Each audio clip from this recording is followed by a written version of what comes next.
And what's up, Utah? Welcome back to We Are the People. This is your host, Jason Preston, and you are going to be in for an amazing journey today. I can promise you that. We've done a lot of shows. I mean, I think we're probably in a couple hundreds of shows we've done. And I will tell you, there's a few that I've been very excited about. And I will say this is one, and I can promise you one thing, whether or not you agree with what we're going to be talking about today, you will not want to turn this off, because some of the things we're going to discuss are going to be, honestly, as we've been prepared for this, because we've been preparing for this for a while, there has been many times I've sat and had these conversations with the gentleman who's going to be on today, where I've literally had my jaw on the floor the entire time. So anyways, thank you guys for listening, for sharing. I'm telling you, this information is getting out. These politicians who are not doing us right here in the state of Utah, they're nervous. More and more people are finding this information. Thank you for being a part of that. Thank you for being in the fight. Thank you for standing and sharing and getting people involved. The billboards, people are seeing this. Truth is spreading. So today, I'm going to lay the foundation here. But I want to talk about what I really believe is the most important issue facing the world right now. I think I ask the question all the time. Even when I was running for Congress, I'd say, how many of you believe this is a battle of light and dark? And I think there's no question. People see it. I mean, it's no longer left versus right. In fact, it's not even left versus right. It's us versus the establishment, the elite. But it is truly becoming light versus dark. So we have that, but there's like a level of dissonance. Revelations, and I also ask people, how many of you believe we're in the last days? And everybody says, yes, we are definitely in the last days. And when you read about, where is it? Here we go. The book of Revelations, what it talks about. It says, I'm going to read this, Revelations 13, 7 through 8, and then 16, 17. It was given unto him to make war with the saints and to overcome them, and power was given him over all kindreds and tongues and nations. And all those who dwell upon the earth shall worship him, whose names are not written in the book of life of the Lamb slain from the foundation of the world. And he causeth all, both small and great, rich and poor, free and bond, to receive a mark in their right hand or in their foreheads, and that no man might buy or sell save that he hath had the mark, or the name of the beast, or the number of his name. And I think we as a Christian nation, most people believe that, in these prophecies that time is coming. And I think a lot of people say that, well, it's close.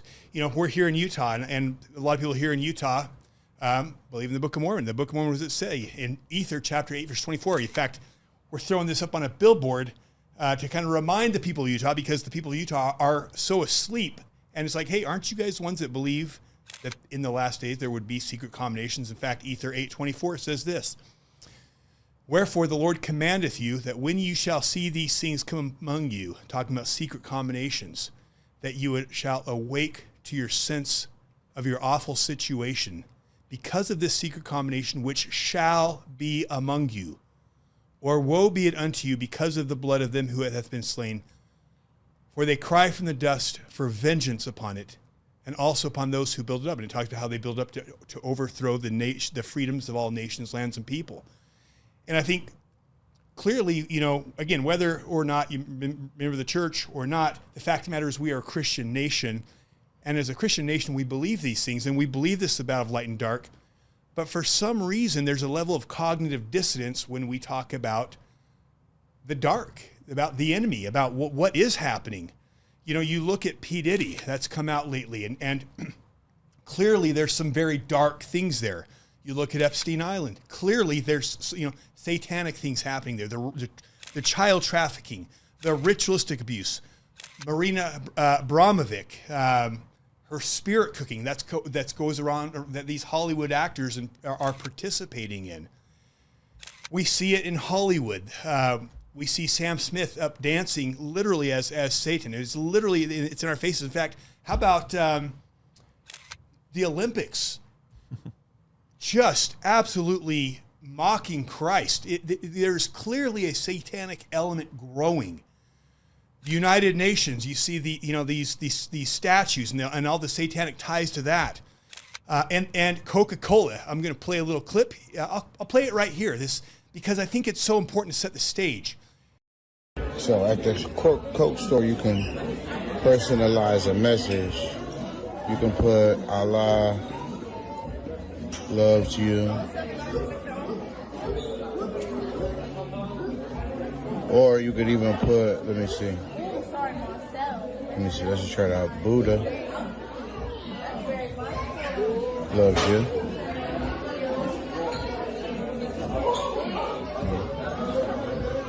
But you cannot even type in the word Jesus. We cannot allow this text on the can. Everything else is good though. Even if I put, let's see, Satan. Oh no, bro. Hold on. Satan loves you. You can put that. You can put Satan loves you, Allah loves you, Buddha loves you. But when you type in this word, you can't even type the word in. That's crazy. That's ridiculous. Why is it you can put any name on a can of Coca-Cola except the name of our Savior, Jesus Christ? And so we're going to dig into that because we also know that this isn't something outside of Utah. We've had shows on ritualistic abuse, on the shadows of power. And if you haven't seen those, I encourage you to go watch those if you have the fortitude to stick with what these girls share. And I will tell you, since we started filming those shows, I've had countless victims come and share very similar stories. And this to the point where it's no longer, I think this stuff is happening in the shadows of our mountains. It is, I know this stuff is happening. I've had too many witnesses talk about it. And so today we're going to do a deep dive, and I can promise you will be fascinated with someone who knows more about this than I think possibly anyone else in the world. He reached out to me the first time probably 6-7 months ago and started sharing me his story and experience that have happened. Things that he shared that initially I thought, this guy's a little crazy. I don't want to, you know what I mean? But then I found to be verified and true. So I am going to ask you to buckle your seatbelts because what I can promise you, again, we released this on Thanksgiving Eve because we want this to get out. We have a responsibility to expose evil. And right here, wherefore that we should waste and wear out our lives in bringing to light all the hidden things of darkness, wherein we know them. They are truly manifest from heaven. God is shining the light on the evil, not just on the corruption in Washington, D.C., not just in the corruption in Utah with our governor and our politicians and all the relationships that are happening, but on the very things that the enemy of the Prince of Darkness has been doing to take control of this world. Before we get started, I want to encourage you, please go to our website. We've done hundreds of shows, and last year after we did a show like this, our channel got hacked in. We lost everything. That's why YouTube is only a year old now. As it all got taken down, we had to restart it. Go to our website, wearethepeople.org. Sign up for to subscribe so that when this channel gets hacked again, we can email you and make sure you're getting that information. And please share this content. And I want to give just again a huge shout out to those people who are supporting us by sharing, by talking to their neighbors. I run into people every day now that are seeing this content. It's because of you. And I want to thank Intermountain Stone today because they have said, you know what, we want to help you out. We want to help spread this message. And there's a lot of you guys who are doing that. So shout out to them. We are growing as fast as we can. In fact, we really tried to grow really hard and fast starting in August. And I think we grew a little bit too quick and got a little bit in trouble and had to scale back, and now we're trying to get back on top of it, but we will not stop this fight. So with that being said, I'm going to read, let's jump into this. I'm going to read a bio of a man who is absolutely incredible. I believe he was sent for this time just like you were. And I'm going to introduce and welcome a man named Dr. True Ott. He's been a public talk show host, the story behind this story, since 1988. He's been nominated for the Peabody Award, the equivalent of an Oscar in radio excellence in 1990. He was offered a full syndication contract with Clear Channel Network in 1991 for a daily 2-hour show, which turned into a very contract, but he actually turned it down because they wanted to censor him. And again, what the media does, we want you to talk, but not about certain things. And he's a man that refuses to not talk the truth. He's taught seminars on the Bill of Rights and constitutional issues for decades, especially in the First and Second Amendments, and was the primary force in Awakening, and then the Awakening movie producer John Russo in the production of his amazing documentary film America from Freedom to Fascism. And I'm sure most of you guys have not seen that show. I think that film came out back in the early 2000s. It's actually the show that woke me up back when Bush was in office, and he was involved with that. He's been involved in several books that have been written. So I know that was a bit of an intro, but I can promise you, buckle your seatbelts. You're in for a treat. Welcome, True Ott. Thank you, Jason. Thank you so very much. I appreciate your work. I've told you this before, tip my hat to you. It takes a special warrior spirit to do what you do. And I see that in the fire in your eyes. And that's what we need. We need 1,000 more Jasons and your sweet Alexis. That's what it's about. You got to get the word out, because unless people start knowing and understanding, the veil will never be pierced. The veil of ignorance. Yeah, it's that quote. Powerful people cannot afford to educate the people they oppress, because once you are truly educated, you will not ask for power, you will take it. As I do shows like this, and I've done my share over the years, this is a topic that is shocking. You know what I'm talking about. It can't possibly be true, because that's your cognitive dissonance. Yeah. Because it does shatter your very paradigm of who you are and what we are as human beings. And I think that's why it's so very important to go there. I am of the opinion, after 30 plus years of really digging deep dives into this, this is the one area that the powers that be will not, they just can't have this come out, because it's talking about our children, our little kids. And this is universal. We as alpha males, we have kids. Mama nurtures them if it's a good mother. There's nothing more powerful, in my opinion, in this world than a bond of a mother and a child. Don't get in between a grizzly bear mama and her cub. You'll get ripped apart. Yeah. But that's if there is that love there. It's the most powerful force in the universe. So when you're talking about things done to innocent ones, kids, that's gonna wake people up, I think, faster than anything else you can say politically. Yeah. Okay? And that's why this, to me, is their Achilles heel. They don't want people knowing that babies are not only being aborted, but they're being sacrificed. And when you start talking about that, the jaw starts to drop. Yeah, and I think that's where people it's almost like, I don't want to know, I don't believe it's true, I don't want to know it's true. And I think people, that's where it just sounds so extreme. Exactly. But let's start by talking about this. Like, why do people need to understand this? Like, why should people listen to this? First of all, we read in Ecclesiastes that there's nothing new under the sun. I want to make that very clear. We're talking about ancient demonic entities here. Nothing new with them. They've been here for thousands of years. They were cast down from heaven. Lucifer and his angels, that's who we're fighting against. We wrestle not against flesh and blood, we read. The scripture tells us that. We're not fighting against people per se. It's about what the people have been possessed with. Does that make sense? And so we go back in history, and I've been blessed to be part of archaeological digs. I've been there. I've seen what's happening in the Middle East, in Palestine, the ruins of a place called Gezer, the sacrificial altars there.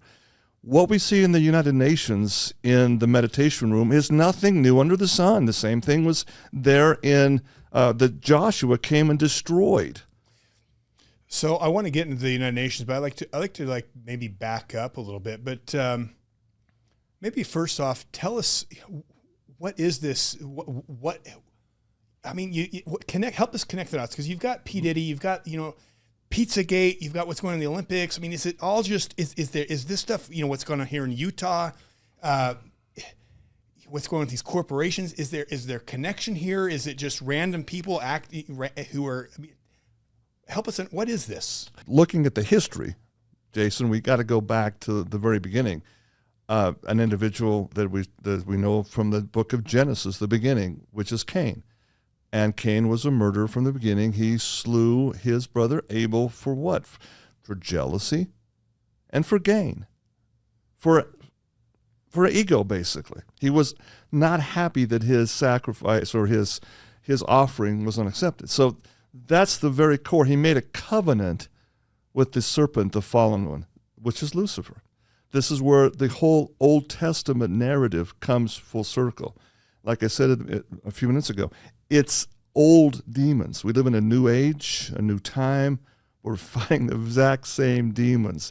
But the thing that I see is these old demons seem to be more organized and more powerful to keep people asleep to this situation. I love the scripture you read. We have to awake to the sense of our condition, or suffer the consequences. And this is why we're doing the show. Okay? It's not an easy topic to talk about, believe me. I'd rather... My blessed wife says to me all the time, would you really not have learned about this 30 years ago? In some ways, I'd rather not know, but in other ways, man, I've got to know. Yeah. Because how many children are suffering? How many children have been killed and are being killed and being tortured? That's what it's about, Jason. It's about saving even one child. And yeah, it's real, very real. So let's bring this into more recent history. Is there organization here? I mean, what is there an agenda? Like, tell us a little about this. I mean, what do you call this? It's a battle. It's a war. It's a war. It's a spiritual warfare. And like any battle, whether it's, let's use a metaphor of a football game, okay? A coach excels because he can have a staff that understands the opponent he's playing. And in any type of war, we have to have intelligence. That's why we have Navy intelligence, Army intelligence. We need to know our enemy. And it goes back to really a famous Chinese tactician, Sun Tzu. I love this quote. I've read his book, Art of War. Art of War. And I'm going to and we can bring this on a graphic perhaps. If you know the enemy, now this is about knowing the enemy. So this is such a mantra quote, because you got to know, and know is knowledge, and that's what it's all about. So if you know the enemy and then know yourself, who are you? Who are we? Are we some random, type of product of evolution, or are we absolutely children of God? Are we created? Are we a creator that we got to know these things? We got to know that there is a creation. We got to know that there is, because of that creation, there is an enemy. Okay, I just say this right up front because it's really important to get a handle on. If there is no Satan, if there is no Lucifer, what do we need a savior for? Right. See, why do we need a plan of salvation? Why do we need a cross? Why do we even need grace? Why do we need a Jesus Christ? And I have this discussion with well-meaning pastors and church leaders all the time who want to say, I don't believe in this deliverance, demons, and all this nonsense we got to focus on Christ. I keep saying, well, what do we need Christ for if there's no adversary? Yeah. I mean, Scripture sure seems to talk about the adversary and all. A ton of it. So if that's important in God's word, I think it's important for us to discuss and to know. So go back to Sun Tzu. If you know the enemy and know yourself, here's the promise. And it's so true. You need not fear the result of 100 battles. If you know yourself, but not the enemy. You see, for every victory you gained, you will also suffer a defeat. Like 50-50, right? And if you know neither the enemy nor yourself, you will succumb in every battle. In other words, the adversary will own you, will have you. You will be succumbed. And who gets the victory with that? Christ? Us? Humans? No. And see, this is the agenda laid out, Jason. That's the summation of it all right there. Know yourself. Know God, get a relationship with Savior, and don't fear. So what should people know about the enemy? Like, it's like, we're going to get into it, I know eventually, like how pervasive this is here in America and in the world right now.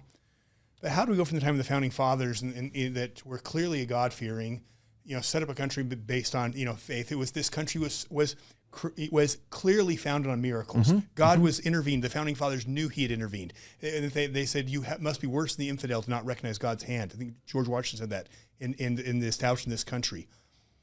How did we go from there to a point where you've got, Pizzagate and Epstein Island and these politicians who are selling us out to, and the United Nations, which has been called the Satanic organization. How did we get from there to here? 2 points. Can you walk us through that a little bit? It's so simple to see the history, and I'm a history buff. I love American history. Apathy, contentment is part of apathy. Oh, it's all going so wonderful. I'm going to take a break. And second part of it is simply ignorance. So you don't know. Okay, but what about them? Them. Like what this group of people, how did they take control? Of course, it's just like we've lost the government. It's because we've been apathetic and we haven't held our representatives accountable and we've been checked out. But how did they go from there to here? First of all, that's a great question. And I get asked that a lot. How does this, it's a multi-generational thing. Now, keep in mind that the Illuminati was formed in 1776 on May 1st. Think about that. Okay. I hear that, which to me is like, makes sense because again, opposition to all things, if that's when God creates this country, which he had his hand in, then it seems like at the same time the adversary would set up a counter. You pull that number, that name, that date. Why? Where does that come from? Adam Weishaupt, and this is again an act of God, really. A courier with all this documentation was hit by lightning there in Bavaria, and it fell into the hands of the authorities. Was it real? Yeah, it's a very real thing. Here's the in broad strokes. Father Lucifer, the adversary himself, appeared personally to Adam Weishaupt and, quote, in the documents, unveiled, quote, the darkest priesthood the world has ever known. Where does this come from? Because as I love this, but I know our listeners want to have. Yeah, just do, again, we can go down that hole, but we can put something in show notes. Is there absolutely. Okay. Just look into Adam Weishaupt, the origins of the Illuminati, May 1st, 1776, and the documentation is all there. Okay, we will research this and put it in the show notes because I want to make sure you guys have that because I want it too. Yes, I want to make sure that we're not sharing things that sounds like a load. Yeah, it's again that's why we see the celebration of May 1st, May Day. It's the opposite of Halloween. It's just the opposite end of the year. If you look at what All Hallows Eve is, the veil is very thin. April 30th is Walpurgis night. After the midnight of Walpurgis is May 1st. That's when Lucifer appeared personally to Weishaupt, who was doing dark rituals. He was calling for this. That's the bloodline. It's the bloodline of the Illuminati. Because you're talking about families that have been involved in this multi-generationally, going clear back to Cain. So what's his name? Weishaupt, you said? Adam Weishaupt. Okay, so Adam Weishaupt, around the time of the founding fathers, which again, that to me makes sense of that principle of duality. I mean, again, it's shortly after that Marxism was formed, which is a satanic government. So walk me then, again, how do we get from him to where we are today with UN and on all these and Epstein Island? How do you get there? It goes back to what is the radical agenda? Okay, to basically dismantle Christian nations. It's a multifaceted, not just America. There was Christian ideals in Europe that have been suppressed and grown. You look at the Mother Russia at the time, completely Christian in basis. In fact, the Russian Orthodox Church has got an amazing history going back to the Apostle Andrew. I mean, you follow these things. The darkness would want to destroy the Tsar's family, and they did a great job of that around the turn of the century, the 1900s. This is what you see. You got to start. It's dominoes falling all across the board, okay? And you see it's the same bloodline families. Tsar Nicholas and his family was systematically wiped out. You see the flow of the Bolshevik Revolution. Bolshevikism was funded out of Rochester, out of the New York area by the power brokers there in New York. Okay, we see that all happening. We see the Soviet era and the totalitarian governments of Marxism take hold there. Okay. I don't want to add something because you do see it. Like Karl Marx, and I would encourage everyone, if you do not have the Communist Manifesto, I think you should have it because that is their playbook. And the last two paragraphs of that, and I usually bring it with me, but I didn't think to bring it today, but in the last two paragraphs it says communists ever openly declare that their ends can only be attained by the forcible overthrow of all existing social conditions. Yes. Let the ruling classes tremble at the communist revolution. And that is very much what communism is a war on God's order. That is why it's manifest today in the war on the family, a war on children, a war on our borders, a war on the foundation of this country, a war on marriage. What'll make your jaw drop listening to this, people? We all hear, because all the time you look and there's the Holocaust during World War II, 6 million Jews killed. Well, that's tragic. It's very bad, but nobody's talking about the 100 million white Christians killed under Bolshevism. Yes, Christians and Jews. In fact, I think people need to know because it is very clear. This is where I know that Karl Marx was satanic. In fact, you can listen to some of his poetry. Thus have I forfeited. I know it full well. My soul, once true to God, is chosen for hell. Then he goes on another poem. How so? I plunge without fail my blood black saber into your soul. That art God, neither once nor wist. It leaps to the brain from hell's black mists. Till hearts bewitched, till senses reel, with Satan I have struck my deal. He chalks the signs, beats time for me. I play the death march, fast and free. There it is. I mean, again, this is Karl Marx. This is the founder of the philosophy that is destroying this country today. Yes, and let me just say, his original surname was Mordecai. He changed it to a Marx. Look at that. Follow that mysticism bloodline. Okay. Mordecai, Marx, there's a reason why they hide that in plain sight. And in my radio talk show career, digging deep into this and teaching seminars on this, looking at follow the bloodline, follow the money, follow the Roddenite merchant bankers. Oof. It's factual history. It shouldn't be political. It's just historical fact. And I've been labeled, it's just, you're so anti-Semitic. No, I'm not at that at all. I'm just looking at the history. I can't, you have to say it what it is. Karl Mordecai in that bloodline, change the name to Karl Marx, and Marxism then becomes the mantra for the marching order for communism, world communism. And this is where we see it segue into the United Nations at the end of World War II. The vacuum was there. The Soviets, we were united with the Soviets, really, to vanquish Hitler. Then we need the United Nations to be formed to have the ultimate goal. It's like the Hegelian dialectic, Jason, in action. Problem, reaction, solution. Thesis, antithesis, synthesis. That's what they have always done. In fact, look at who Hegel was, the Hegelian dialect. It's that bloodline. They know how to do it. we're going to get to the end point here. Let's have a thesis and antithesis fight each other till they're exhausted, and then we come in and clean up the mess. That's how they operate. Yeah, and so some of you may not believe in Satan, but it's important to understand that the authors of these philosophies and ideologies clearly did. In fact, yes. The book that what is the book that Hillary Clinton, Saul Alinsky's book, Rules for Radicals, is a very, Hillary Clinton, Barack Obama, they subscribed to that book. It was very important to them. They believed in it. And you know the story. Who's that? I bet you know how it's the quote. Well, tell us about who that book is dedicated to.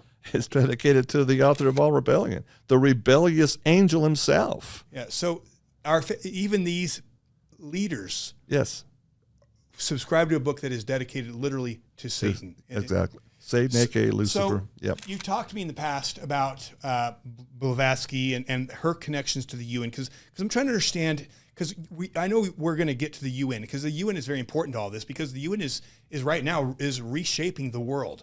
So help our listeners understand. Okay, so yes, we can see that the tenets of communism and Marxism pulling into the United Nations. And I'd like to understand that a little more concrete, but tell us about Fantastic. Blavatsky. Yeah, that's how you got to go. Helena, her official title was Madame Helena Petrovna. Let's pull it up on the screen here Blavatsky. so people can see that. Let's see that. She has an enigmatic pose. Typically, she likes to put her finger up and hold. There's a symbolism there, by the way. But she went by the initials HPB, and she was a prolific writer in the esoteric arts, or we call it whatever you want, the channeling of energy. She calls it energy, but in her deeper musings, she does channel what I call demons. They are demonic entities. Now, she's Russian. Blavatsky is Russian, right? There's a secret school of instruction. It's called the Arcane School. There's the address there on the screen. Offices 11 West 42nd Street, New York. And if you read through, and I've done this, you got to know your enemy, right? Going back to Sun Tzu. Who are the enemy? Who are the prophetesses and prophets of the new age that is a direct enemy to freedom and American ideals? Okay, this is one of them, the prophetess Blavatsky. In a moment of frankness, and this is in her personal musings, she explained how important magic, these spells, these keeping people under a spell, is so important to rule men. She says, quote, "What is one to do when in order to rule men it is necessary to deceive them? For almost invariably, the more simple, the more silly, the more gross the phenomenon, the more likely it is to succeed." So that's the marching orders. Deception, deception, deception.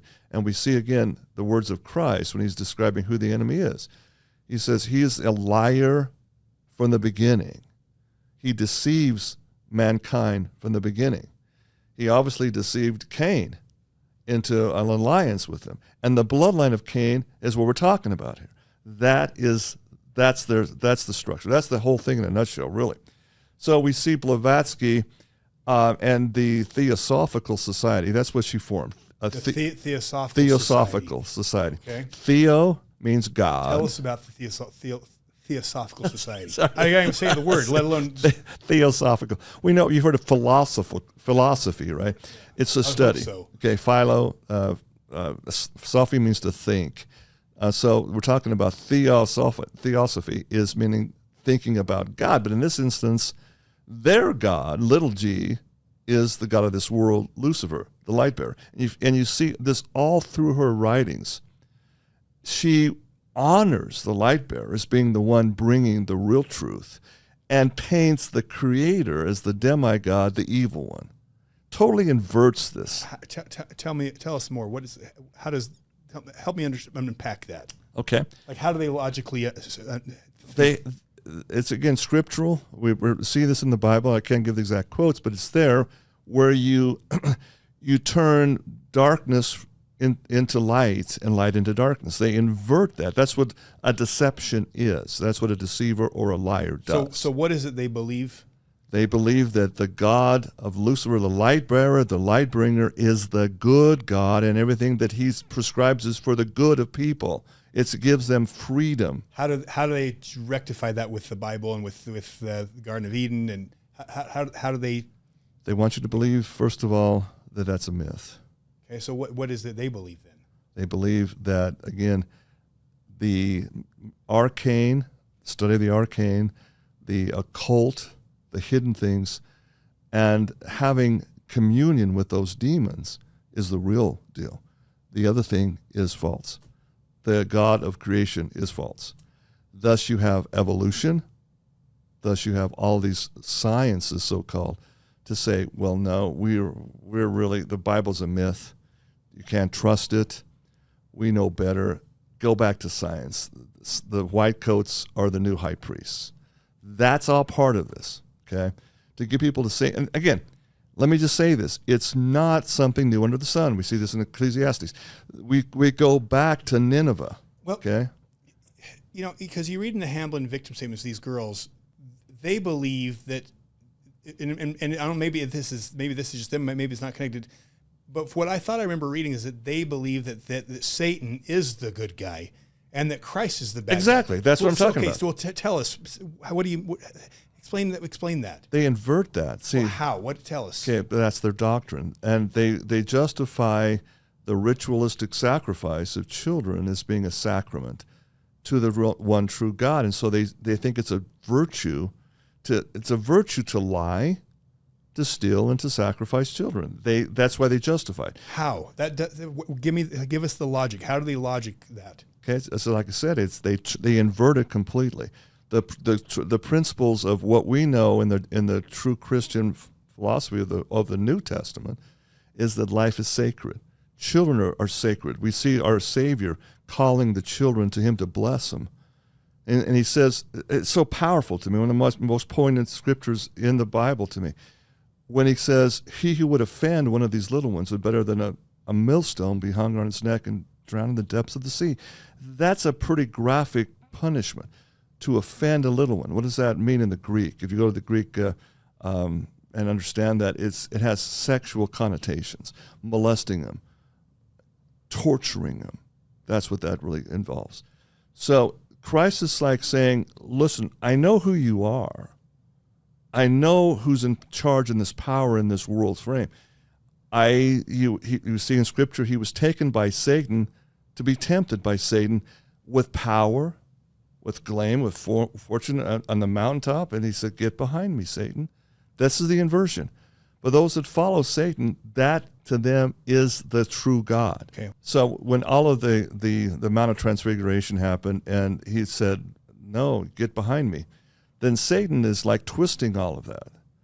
In his whole concept and his dogma that he channels to people like Blavatsky and other prophetesses like Alice Bailey, we'll talk about Alice Bailey a little bit later, is that Christ is portrayed as the usurper, the thief, the stealing, the one that steals from the God of this earth, which is Lucifer. And that's the inversion. So they honestly, in their mind, they think that anything Christian is false and problematic and taking away the power base of the true God of this world. That's the war. So that's the spiritual battle. Okay, so just so I get my mind around this. So these people believe that Satan is the actual true God of this world. Correct. And that Christ is usurping his power? Yes. Or usurping? Yes, that's basically it. So tell me this then. That's fascinating, and I can see the logic why people could see, and especially you read these girls, these victim statements, and you can there is a logic to it, which is crazy, but there is a logic to it. What is the logic with abusing and sexualizing children? Because again, Epstein, Hillary Clinton. I mean, you hear so many Pizzagate. I mean, Maria Abramovic, and you know the cannibalism. There is a huge, like you said, there's a huge thing about sexualizing children. Even in our schools, they want to put pornography in our schools. They want to groom kids. Why how do they justify, and why is it they abuse and sexualize children in their, what, That's a how great, do they, that's the core question. because I think Jason. didn't Michael Jackson say one of the most valuable, important things, one of the most, what's the quote? One of the most, one of the best things you can do for a child is give it a sexual experience. Do you know the quote? Yeah, basically that's it in a paraphrase. Yeah. So, help me make sense. Help us make sense. What is the logic there of why do they? How do they justify what they've done from the beginning? These sacrificing, ritualizing with kids, or just sexualizing them. It goes back to Jesus of Nazareth when he called the children to bless them, and said his blessing upon them. He would offend one of these little ones. He also said something else in Scripture. When the apostles asked him, "Who's in the kingdom of heaven? Who's the greatest in the kingdom of heaven?" He brought the little child and says, "This is the greatest." The children, the innocent soul, the innocence and the energy of a child is what these cretins, these fallen angels, hunger for. They hate it because it is the essence of heaven that they can't have. That's why they do it. And there's something with the child's blood when they're ritualized and terrorized. Something called adrenochrome is produced. Yeah, I always get like, Okay. that's always one I hear it, and I was always kind of like a little bit, Yeah. maybe conspiracy-ish. But go ahead, since you brought it up. Let's. So that's, you ask why they want it. When the blood is ritually taken and they consume it, that's the contract. That's the demented form of our Eucharist, our sacrament in the Christian world. The blood and flesh of Christ in covenant. To them, it's inverted, it's dark. We'll take the blood and the flesh of a child, the innocent ones, and that's our power sacrament to the fallen one. Does that make sense? That's what they do, and it's horrific. I have a hard time with that idea. It's horrific. It's definitely one of those things I would say I have a cognitive dissonance. Yes. Whether or not that really Yes. happens, but it's again, I think there's been photos and videos of Yes. Hillary Clinton, and I mean again, Pizzagate. I mean, You hear just got to stories, read it again, with it's- even Blavatsky's and Bailey's writings and those of Aleister Crowley and others, these arch Satanists. They don't really go graphically into it because that's part of their secrets. Of course, that's their Achilles heel. Like I said before, when you mess with the children, you mess with Mama Bear. And they know if that gets out, if that secret gets out, it's curtains. Because people will rise and with their pitchforks and say, no, not our little ones. So okay, so let's leave the adrenochrome and that is. But how about this? Because again, when you read the victim statements from the Hamlin victim statements, why do they abuse their children? Why terrorize? Why are they doing that to their children? Why are they sexualizing? I mean, David Levitt, who was the former district attorney in Utah County. If you watch the second show we did, he actually literally talks about how you can groom a child Yes. to have oral sex the same way you Yes. train a dog, and he laughs. Again, it's on video. It's Go to that public second record. video. Yes, So- sir. How do you train a dog to roll over when it's time to roll over? You do it by giving a reward and repetition. If a man wants to program some little girl to give immoral sex anytime he wants to, you start young and give rewards. It's unfortunately I've never, it's the same way you help a child learn how to make their bed. Why do they? If I'm a parent, how in the world can I go in my own mind to justify letting my child be raped, letting my child be sodomized? Because they've had it done to them to begin with. It's multi-generational, first of all. And, this is, I've had the displeasure, or whatever you want to call it, of reviewing thousands of documents, of pages of Senator Frank Church of Idaho's declarations on MKUltra, and the studies of what it takes to dissociate the human brain into alters. Okay? When I started going down this rabbit hole, it was like, holy mackerel. There it is. It's all there. The Central Intelligence Agency, the CIA, want to keep this covert, but Senator Church blew the whistle on it and shone the light on it. It's still going on. It hasn't stopped. See, from ages 5 Hold on, back up, because you said who? Because if you're going to drop names, tell me who that was and where they said it. Senator Frank Church. He's the one that called in, all through the Freedom of Information Act, all of the CIA documents on MK Ultra. There's thousands of pages of documents in the public record now. Okay, so not many people is going to go dig through those. Is this something you could share links with where people could? Oh, find sure. it? Just Google up Senator Frank Church MK Ultra paperwork documents. There was a one time you can spend weeks reading it all and just like, it's real. Okay, that's where my awakening came, Jason. It's like Senator Church did a great service. But see, you're not hearing this on the mainstream media. You're not talking about it. It's all conspiracy theory. Heavens no, it's not. It's all there from FOIA acts and what Senator Church did. So some of the things have been redacted, some names and places and things, but the general concept is they do this ritual. They terrorize, traumatize the children to fragment their mind into what they call altars. Okay? And as I'm studying this and daring to talk about it on a radio show, I'm just like, there's a target right here on my forehead. Not many people will even have, because again, you just said it, the cognitive dissonance. Is it really that bad? Are we really being mind controlled without our knowledge? And the answer is not only yes, hell yes, you are. And people don't want to, oh, no, not me. I'm not hypnotized. That's the general knee-jerk reaction. And I get that. Nobody likes to think that they're doing things. But you look at even how you're manipulated in the media. You know, the subliminal advertising that's well documented, that you can just do something and then people start wanting to do that. There's reams of documentation. I think we had Jason, what's his name, that does on mind control. Jason. Yes. Do you remember his last name? I've talked with him. I've interviewed him too. He's great. The show we did about 2 or 3 months ago, back in June. If you go back, we did a show on Jason mind control. His last name Preston? I'm Jason Preston. Yes, yeah. Okay. I'm not that smart, but you can find that one on mind control, and he actually does exactly get into how exactly easy we are to manipulate. The ritualization goes back into Blavatsky and even Bailey's. And a lot of it is Aleister Crowley too. It's all in one. It's called tantric sex magic, okay? Because let's be very graphic. At the point of orgasmic release, both male or female, there is that energy released, okay?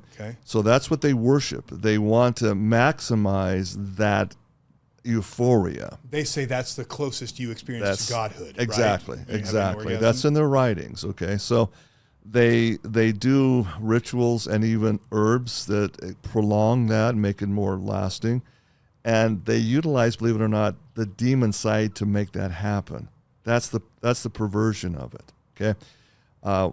We can go into some of the murals there that are in the UN Security Council. Yeah, we'll get into the UN just into that. But yeah, the mural on the wall explains all this. Pause. So, because I want to now, first I want to get into I want to go from here to the UN, but I feel like I still don't get, I'm not getting from you, like you were getting there, but why did Michael Jackson say the most important value? Okay, so I'm going to just come back in. So why did Michael Jackson say the most valuable thing you can do for a child is to sexualize it? Again, it goes back to the sex magic. When the child is, okay, how do I best describe this so it's not so graphic with the children, okay? Whenever you penetrate a child or any human being, okay, there's 3 openings that people have: the mouth, in the case we got the 3, okay? On. So when that is in the magic ritual, according, and I'm just quoting what they've said in the esoteric teachings, that opens up a conduit for the demonic realm to enter. Because when you talk about multiplying the personalities, multiplying MPD, multiple personality disorder, DID, that's all part of what they do to open that up so that they can be more controlled in the altars. There's entities that actually enter that. That's part of what the magic is. And it's multi-generational. I don't have 100% knowledge of this, but it makes sense that like Michael Jackson, the rock star icon, going back to music, I believe, this is personal belief, that he was ritualized as a child too. It follows all the way through. So okay? you sexualize a child. They're going to be overly sexual as an adult, and so to create overly sexualized adults, which is part of their, again, experiencing godhood is being sexualized. Doing that to a child is basically, in their mind, doing them a favor because you are turning them to over-sexualized adults. Yes. And is that the same way they've used trauma? Like if we give the kids trauma somehow makes, they view that as will later be a blessing to them? Yes. Because that goes along with Marxism. Yes, it does. Most definitely, to control. It's all about control and have the power base again. I had the most incredible interview. This is like in the 90s. I'll never forget this interview. First of all, she was on Art Bell on Coast to Coast, and I had her booked, and Art Bell just kind of, he took an interview with her. She put in a how-to book on how to conjure a demon lover and how to have relations with a demon lover. And the whole concept was it's the best sex you'll ever have because the orgasm lasts minutes, not just seconds. I got to read this because this is Karl Marx. Yeah. Because you bring that up and it reminded me, and then I have all those quotes here. Look now, my blood dark sword shall stab. He's singing this in a play to his lover. Yes. So he says, look now, my blood dark sword shall stab unerringly within my soul. The hellish vapors rise and fill my brain till I go mad, and my heart is utterly changed. See the sword? The Prince of Darkness sold it to me. He beats the time and gives the signs ever more boldly. I play the dance of death, and he's actually talking about penetrating her with the sword. That's the answer to your question. And he talks about the hellish vapors rise and fills his brain till he goes mad, and his heart is utterly changed. That's exactly why they do this. That's the answer you're looking for, right in Karl Marx's writings. And it's the same thing mirrored in Blavatsky and Bailey and others. So because we're short on time, and I want to be respectful of our audience, and to me this stuff's important because, again, but now let's bring it relevant. You have these players, Blavatsky, you mentioned Alice Bailey. So walk us again, because we took a little bit of detour, which I think is important to understand the thinking and the logic, but walk us now back through how do we get from Blavatsky and now enter Alice Bailey and walk us through to the UN. Yes. Okay. Alice Bailey being... Let's pull her up here. Okay. She's right there.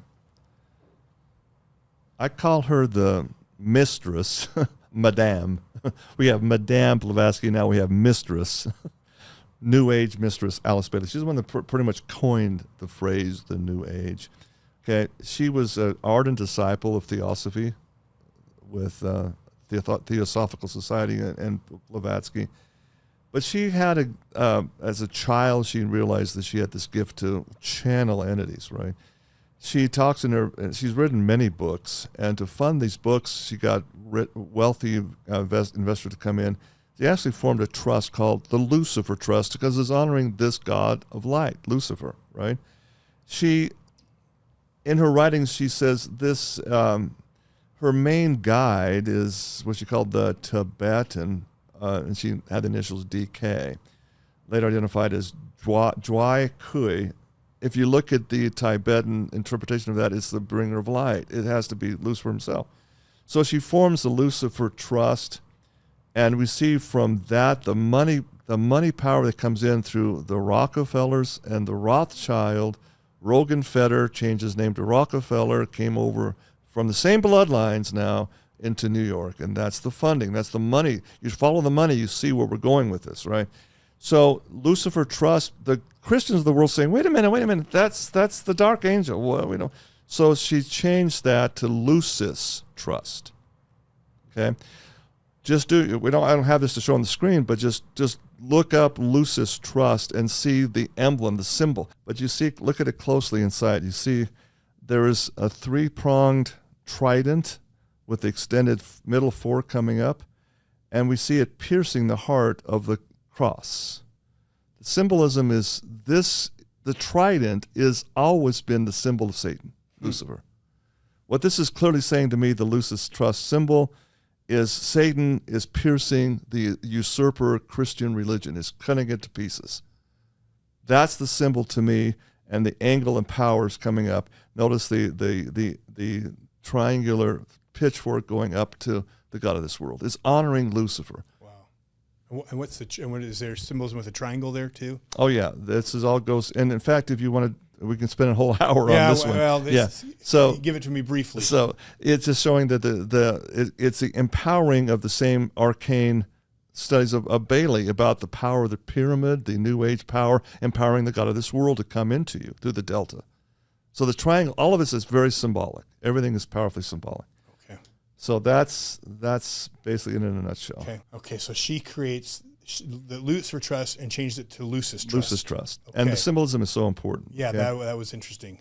So we see her getting the money together. Again, who donated the land and the building? Well, the J.D. Rockefeller and the Rothschild. Well, we know the Rothschilds. I mean, I think most of our listeners know the Rothschilds were deeply satanic, and the Rockefellers started the Federal Reserve. I mean, you want to look at how the money this, power. Yeah, how this country's fallen. Those guys were at the top of that. Yes, sir. And the Rothschilds basically funded the Rockefellers, and the Rockefellers start United.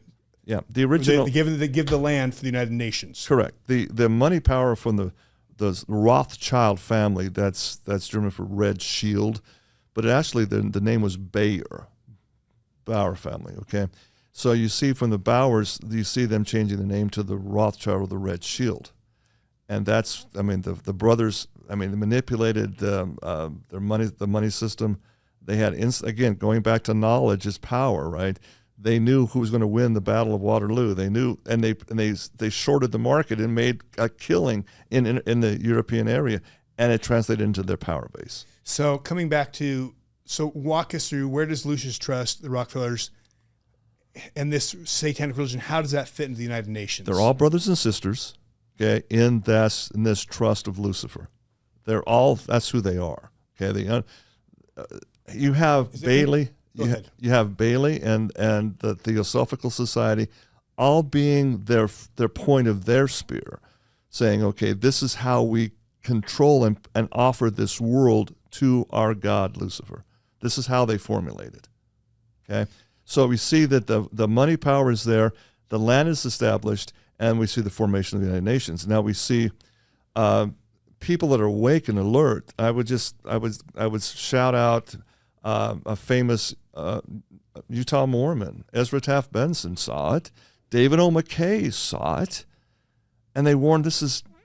We got to be very, very vigilant. Yeah, they called it planned tyranny. Yes, talked about it being satanic organization. They were right on point. Couldn't have said it better. And An Enemy Have Done This. That's one of my favorite books.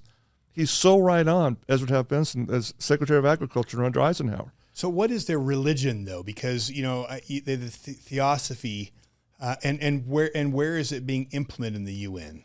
Perfect. It's again. First of all, they worship.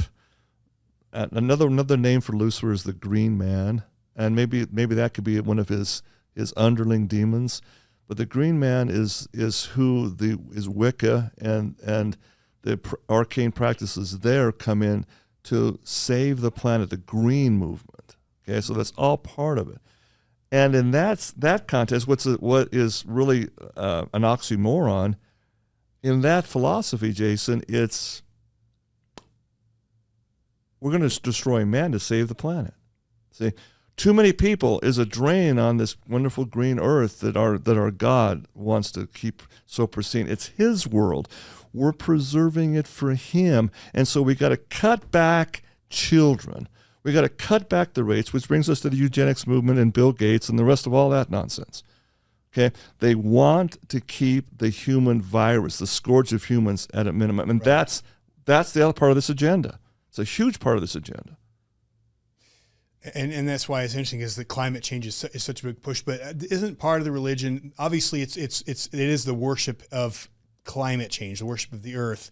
And interestingly enough, and this is a side note, but it's important because we're in Utah. That is how you actually have a global. It's not a global government until there's a global tax, and the reason for the global tax is climate change. That is how that is their move, and world peace.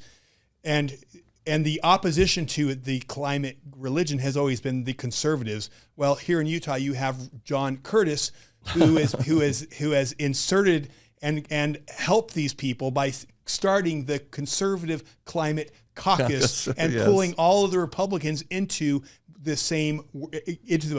Paris Climate Accord, all the climate nonsense, and basically eliminating the opposition to this. And again, that's right here in Utah. That's John Curtis. So again, that's a side note, but it matters because, we can talk later about it's part of the Utah's agenda. ties to all It this. absolutely is part of the But I agenda. want more. Tell us how help us understand more the proof that this is that the UN has satanic origins.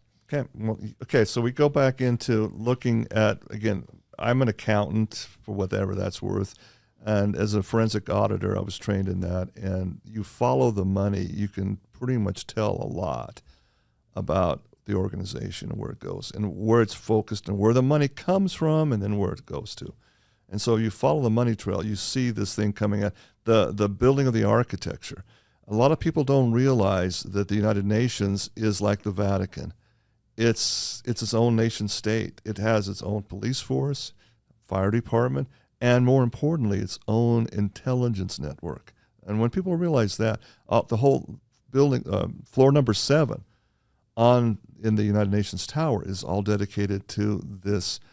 We're talking interacting with what's called the fusion centers in the world, and it's 24/7 monitoring of threats to their agenda.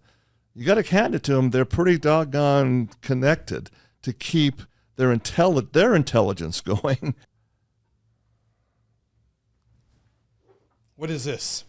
This is the General Assembly. This is where everybody comes, all the members, nations, and delegation comes in this assembly. Now, this is the architecture, very, very, very esoteric in its scope. We see this goes back to, again, architectural renderings in Babylon and Nineveh, the headquarters of Baal worship back in the time of the biblical Jonah, right?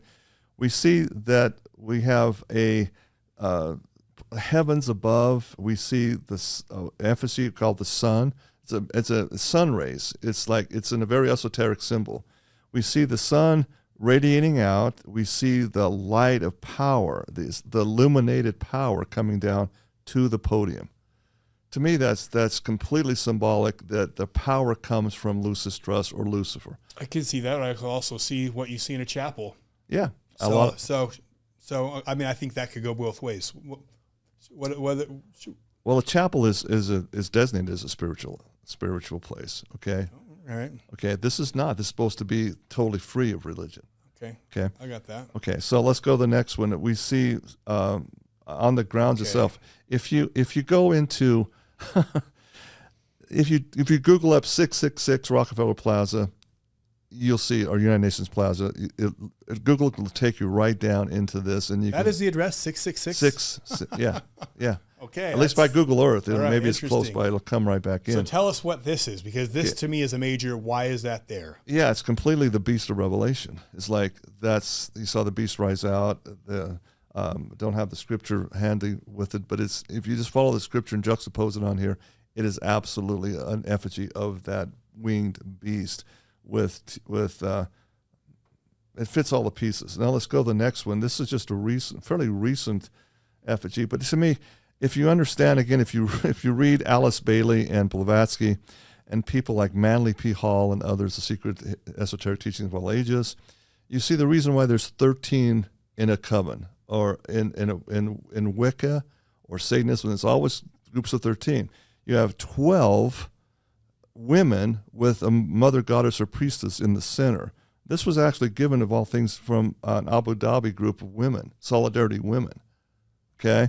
You see they're all intertwined, 12 of them in this star. See, their hands are holding on to the star, which represents, again, enlightenment. From who? From the mother goddess in the interior, which is, in this case, Luciferian. This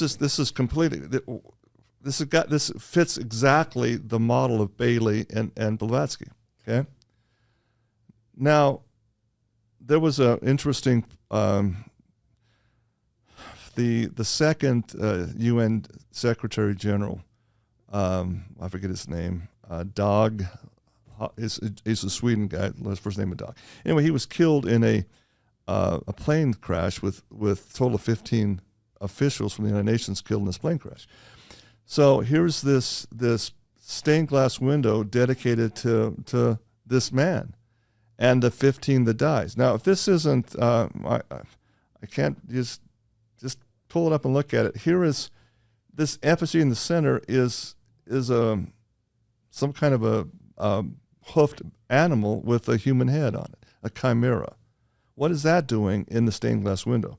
We see the moon and the sun in effigy. We see around it in a circle. We see these very bizarre things. We see here is Pan, aka Lucifer, the symbol. He's the goat Pan. We have the leggings. He's actually petting the goat. We see this there right below the moon. We see, here's all this blood splattering here like some kind of a sacrifice. What kind of and we see the heart of it in the S, the serpent, governing it. It reminds me, and this is a total side note of the Denver airport. We Yes. would go down that road, but Yeah. Denver airport has some really crazy stuff. The woman in scarlet grabbing the child here on the left.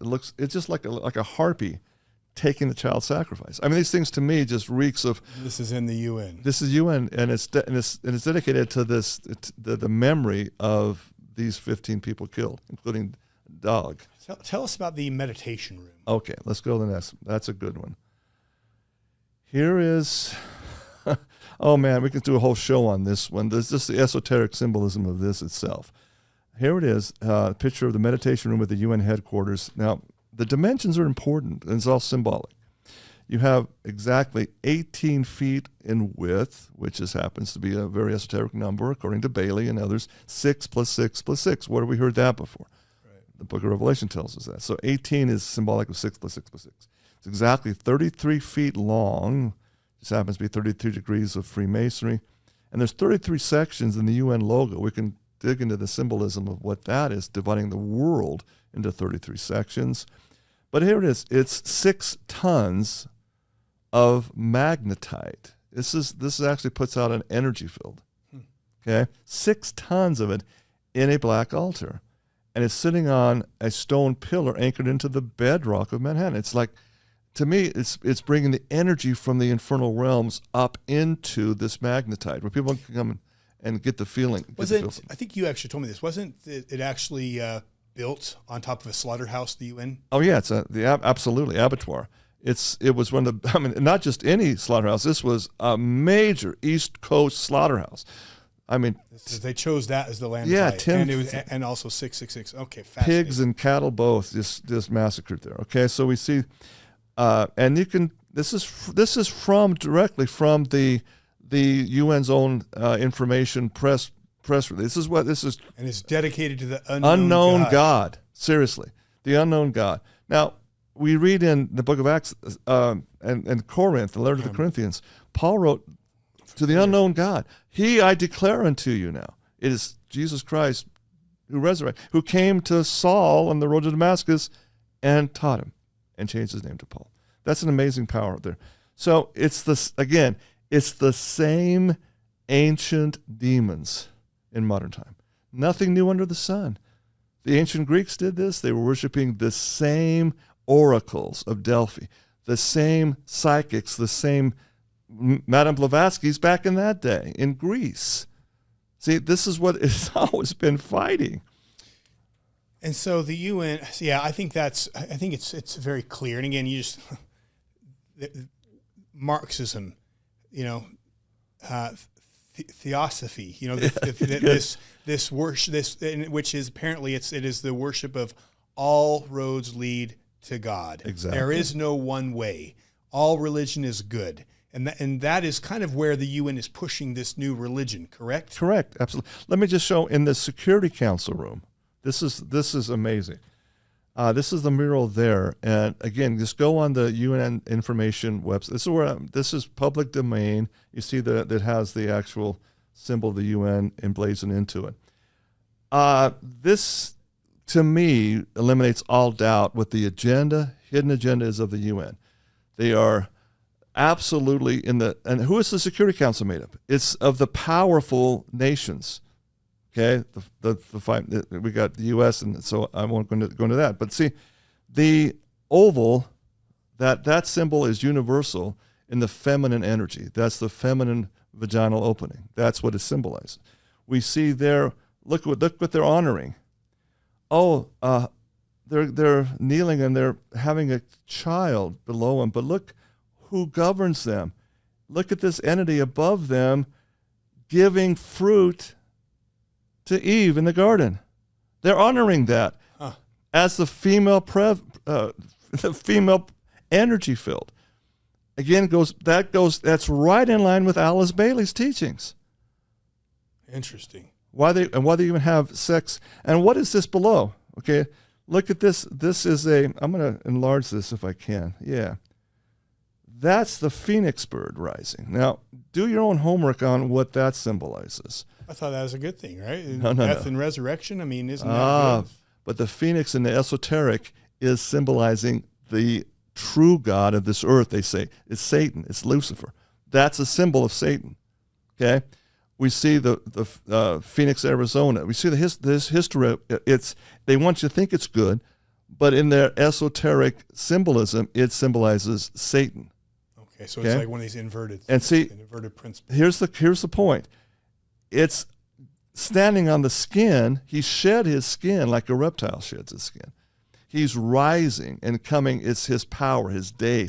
And it's what he's governing the male and female reproductive principles. It's him. Where do you see that he's governing that? It's his head is pointing right up to, that's the symbol of what we just talked about. What is he standing on? It looks, what is that? Okay, good. See, the skin, look at this.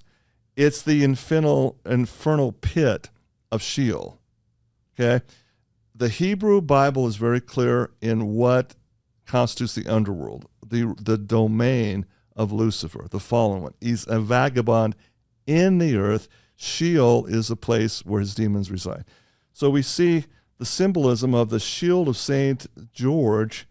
Notice it's piercing the dragon down below. The shield is piercing that dragon, but then it's not anymore because it's rising up. It's resurrecting. St. George didn't kill the dragon. He's prevailing against it. He's rising, and now it's his power. Now it's his glory. We see on this side, we see the workers coming out, emerging from the abyss. This is a soldier with a gun and a bayonet. We see, look at this one on the left. You see the workers. Here is, this is so iconic, a woman getting enlightened with the lights of Lucifer, the light bearer. This is, again, straight out of Alice Bailey's writings. And her husband is behind her, or whoever this individual is. What's he doing? He's playing the pan flute. Symbolically, that's, again, the name for Lucifer is Pan, the goat god. Okay? So we see the symbolism we see on this next icon, this central thread of the blue tapestry coming, the children in awe. They're dancing in the streets, but we see as it comes over across this to this other icon, we see slaves, slave of humanity. They happen to be dark-skinned, but it's all slavery. And look at this. Here is the iconic pale horse of Revelation. But it's not, it's being controlled. It's not coming from heaven. They're controlling it. And then up above here, you can't really see it. We see this icon at the top. Do your own homework with it. This up here right above the top, but to the right of the feminine energy principle. We see what's really creepy, an image of the green man giving information to the priestess in a grove of trees. It's Druidism. It's absolutely what the esoteric forces are talking about. This is whoever designed this in, again, right above the whole picture of the Security Council room. There's no doubt in the symbolism.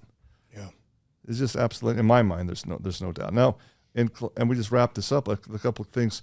You've seen this around town. I've seen it in a lot of bumper stickers everywhere. Coexist. Oh, we got to just be tolerant of everybody else's beliefs. And that's true to a certain extent. You don't want to, you have the freedom of religion. You can believe whatever you want to believe in this country. But to a certain degree, you can't allow that to paralyze people. Okay? Because you've got on the left, the Islamic symbol. You've got this, and I sent you a video of Maria Abramovich in concert, and she has this white gown, and she unfolds it as she does her 7 minutes of meditation, and it's the peace symbol, and she's meditating. This is the symbol of that crowd of the 60s of, well, do what you will. It's freedom. It's the LSD crowd. Do you want to explain what the peace symbol really means? Yeah, it's a broken cross. Okay, you got the cross. First of all, it's inverted. It's not up, it's inverted, which is another esoteric symbol of Satanism. But you break the cross, it goes back to, again, the symbolism of the Lucis trust. They're breaking the cross. And I think what you see with all this is it's this idea that there is no one way. There is no absolute divine truth. Yes. And their whole thing is all truth is good. And this is what you see being taught in our schools. You know, it is your truth is the truth. And whatever truth which is, if all truth is truth, there is no truth. And that is destruction of truth. And that is, I think, what's coming out of the UN right now is this is the new religion, is all religions are good. All roads lead to God. And if all roads lead to God, that means I can, even the road down to of worshiping, myself is okay. And that's, and that is, I think, the pathway that what we see that's coming out of the UN is this new global religion. And then again, what's coming out of the United Nations? The push for Agenda 2030, the Great Reset, all of these new, this new digital IDs, the push for digital ID, coming out of, World Economic, smart cities, this new global form of governance, and again, digital currency is the push for a digital, centralized, not decentralized like Bitcoin, a centralized currency, very similar to what Russia or China has, which is their social credit score, where eventually when this new world religion and new global world order comes, if you are not a good ESG, steward, environmental, social, governance scores, you're not doing all the right things, they can turn off your ability to make purchases. Yes. And again, this is not a stretch. It's all this stuff is happening. People see it happening. ESG, social credit score in China. This is all coming. And I think what concerns me, and this is where I want to start wrapping up, is I think it's clearly, again, we've had great leaders here in Utah, leaders of the LDS Church, expose the evil of this organization. But yet Utah, and now we're going to, as we wrap up here, Utah we find is more in bed with the CCP in China than any other state. Yes. Utah is allowing them to buy up our farmland. It's huge. Man, you've seen our shows. I don't need to get into the details about the farmlands they're buying. The World Economic Forum is talking about smart cities. Guess what? They're writing articles about how Utah is leading the way. Talk about the United Nations and Utah. What do we know about that? I got to just say up front, Utah, and this is my viewpoint, this is my opinion, we have the best of the best people here. No doubt. No doubt about it. We have the worst of the worst. It's the duality factors, okay? So we just have to stand for what's good and let people, make the decision, because we are still we the people.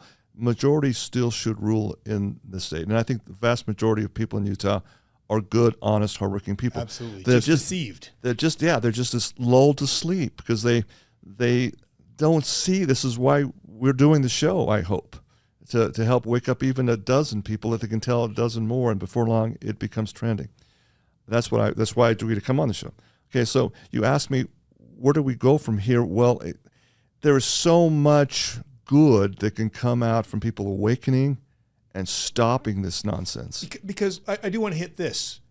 The only place the UN meets in America outside of 666 Rockefeller is where? Utah, Salt Lake City. Do we have a slide on that? Yeah, I do. And while he's pulling that up, to me, this is very important because this is the heart of the battle we're fighting in this country, right there, in this world. This is a battle of light and dark. This is real. I don't know that everything we're talking about is that everything is spot on, that we have things. I don't want to even begin to think that I have it all figured out or we have it all figured out. But clearly there is an enemy. Clearly you look at Hollywood. Clearly you look at P. Diddy. Clearly you look at Epstein Island. Clearly you listen to these the ritualistic abuse happening rampantly in our backyard. There is an enemy. He is raging because the people are asleep to him. And as what you said at the beginning, if you know yourself and you know your enemy, that is when we win. And it's interesting that no one wants to talk about the enemy. So show us what you got with the UN. Yes. Yeah, Utah's connection to the United Nations. This slide is simply, I don't want to cast aspersions, anything, but it's just a fact. 68th annual conference was held in Salt Lake City. First conference ever to be held in the U.S. outside of the UN headquarters in the buildings in New York City. You got to ask the question, why Utah? Why not Colorado? Why not Denver? Why not L.A.? Why Salt Lake City, the red of the red, the deepest red state, supposedly? Why Salt Lake? I just ask the question, could this have anything to do with Envision Utah? If you're listening to this and you haven't heard about Envision Utah, I applaud your shows exposing Envision Chelsea Utah. Hope, yeah. Chelsea Hope's work. Learn about it, ladies and gentlemen, because I'm here to tell you for what it's worth. I have enough knowledge about Alice Bailey's esoteric writings and Blavatsky's. This is right out of their playbook. It should concern every Christian, so-called Christian believer in not only Utah, but the United States. It's crunch time. It's fourth quarter, and the clock, it's our last possession. We better make a score here. So you know this Agenda 2030 is coming. They're pushing for it. I think that their goal is to have a crisis, bring this country down, have a global crisis, and then push this new world religion, which again you see religions. In fact, you see the Pope, you see the UN bringing all these religions together and talking about this new global religion. And again, why are we not calling this out anymore? We used to. Right. It goes back to, I mean, again, the LDS people to me are some of the best people in the world. They're so charitable and giving and trusting. Okay. And Satan knows that. So if I have a sister who I love dearly, but she being in a stake Relief Society leadership position type of thing, she is like so lulled to sleep, Jason. It's like they got it. Listen. There's churches and wards who are saying we're not going to have the proclamation of the family in here anymore. I'm getting people calling me, telling me that in my ward they said we're no longer going to have be talk because it's offensive. Why? I mean, it's true. Well, you have professors ripping it up. You have BYU pushing Marxism. So Sharon Eubank, again, now the head of LDS Charities, former first counselor in the LDS General Relief Society presidency. I mean, she's pretty high up there. Yeah, I know, of course. Okay, so we have, this is from, again, the publication, The Church News. I mean, it's official, right? And there's a link to that, where she said, empowering women, this are actually remarks at the Global Religious Forum. Now, again, going into globalism, quote, the 2030 agenda won't happen without religion. Religion won't happen without women. They are the movers. That's true. I mean, women make things happen, right? I'm sorry. I'm going to challenge this. Okay. In God's order, the man Adam is supposed to lead. Yes, there is an order. And you notice a lot of these, and again, not that women are not powerful, not that they aren't reverenced, but there is an order, a divine order, and Satan wants to disrupt the order. Yes, I'm just saying. So I am going to take a challenge of that because it may not be popular, but the masculine energy is the leadership energy. I just look at women that get involved, and they are. I mean, you're right, exactly right. There should be the male is statistically. But we have a crisis of men becoming overly weak. That's what I was going to say. And stepping down, and we're seeing the world be shifted, and it's into chaos. we balance each other out, the feminine and the masculine. Together is perfection. Perfection. Together is perfection and godhood. I can never but the role of the woman and the role of the man are different by design and divine by design. And what my wife does to organize is something I'm very weak at. And so that's what I'm saying. When I just want something done, I lead and she makes it happen. That's my point. So let's finish that, because that's definitely, I have aim with that. So we have invite and respect as many faith actors as possible. What was Miss Eubank? What is a faith actor? See, are we just acting our faith, or are we really understanding? Going back to the Sun Tzu quote, do we understand who we are? Do we understand we're more than just actors? We got to be involved in getting and digging deep. See. We must build understanding among them and integrate them into every aspect of the 2030 SDG agenda. Ouch. Every aspect. And the SDG is Sustainable Development Goals. That is China's social credit score. Exactly. It's like, and so you have leaders like this who it permeates down now into our modern Relief Society sisters, and they're just like the frog in they're being boiled. They're just like, it's okay, they've got it covered. Our leaders, they're so good, they're so wonderful. Look at all this. And that's, again, we don't worship people, we worship God. Yes. And again, it's, for me, I am a member of the church, and I love the gospel. But that doesn't mean that individuals can't be on the wrong track and leaders can't be on the wrong track. Go on. Last sentence. It will lead. This SDG is the subject. The Sustainable Agenda will lead to the greatest success possible for what? Equity, justice, and peace. At what expense, Miss Eubank? Was there another slide too with her? I thought there was another. There was, but let's see. The Elijah Interfaith Institute, that's David Bednar. That's another whole. Was there another quote? There was, but I didn't bring it on. That's okay. What was the next one? I don't know that I want to get in the Bednar one right now, because that might be. That's the what. All right, let's wrap it. We're almost 2 hours. Oh, holy mackerel. Okay. All right. Well, Drew, I want to thank you for sharing. You and I will tell you, people, this guy, he has not even begun to share things that he's experienced, learned, and seen. And I want to thank you for coming on and sharing these things with the good people here in the state of Utah, because I do believe in the people of this state. I believe this is ground zero. The corruption here is out of control. Every global organization is invested in Utah, not just because of our resources, but because of the people. Yes. And if this is ground zero for the enemy, again, there's 3 hot spots for this ritualistic abuse. The nation's capital, D.C., you see that at Epstein Island. The cultural capital, which is in Hollywood and California, and Utah, which I believe is the spiritual heart of this country. Yes. I believe that very much. But I also believe if that is where he is setting camp for this fight, I believe that God is also setting up his warriors to stand and push against it. Exactly. And it will not happen and it will happen when enough people wake up and say, you know what? There is a dragon. We're not going to pretend that there's no dragon. We're not going to pretend that it doesn't exist. We're not going to close our eyes to the enemy.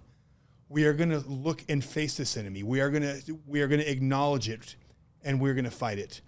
And Sun Tzu said it. And I like to close with C.S. Lewis's famous quote: "Lucifer wins the greatest victory of all when he convinces people that he doesn't exist." Well said. Well, folks, I want to thank you guys for sticking with us. I know this is a lot longer than we wanted to go. There's a lot of content here, a lot of places we can go. And again, I don't know that I'm not going to claim to have all the facts. I'm going to claim everything we said is true. I don't know myself, but I will tell you the general things. There clearly are things happening in this country. There are clearly things happening in this state. Things are clearly not okay. We do live in the last days. This is a battle of light and dark. I believe the number of the beast. I believe these things are encroaching. And I also believe we win. And it's not going to be because we sit back and wait for a political savior to come and rescue us. It'll be because the average person says, you know what, not on my watch. I have a God-given responsibility to stand against evil. And I pray you guys will do that. And we'll wrap this up, but thank you guys for all your support. Thank you for sharing. If you want to know more about this content, put it down in the notes. We can have him on. I can tell you we haven't scratched the surface of the UN and what's going on. I mean, and some of the connections to Utah here, but it's also sometimes, I want to be very sensitive about these things too, because I will tell you, it's very difficult. It is very heavy to understand what's happening in this country, in the state right now. And I know some people don't want, it's a weight to be borne, but I believe it's an important weight. So if you do want more, please let us know. Please share. I can promise you our politicians, I promise you, they are concerned and scared because the corruption is being exposed, not just in this show, but on many other shows, many other podcasts.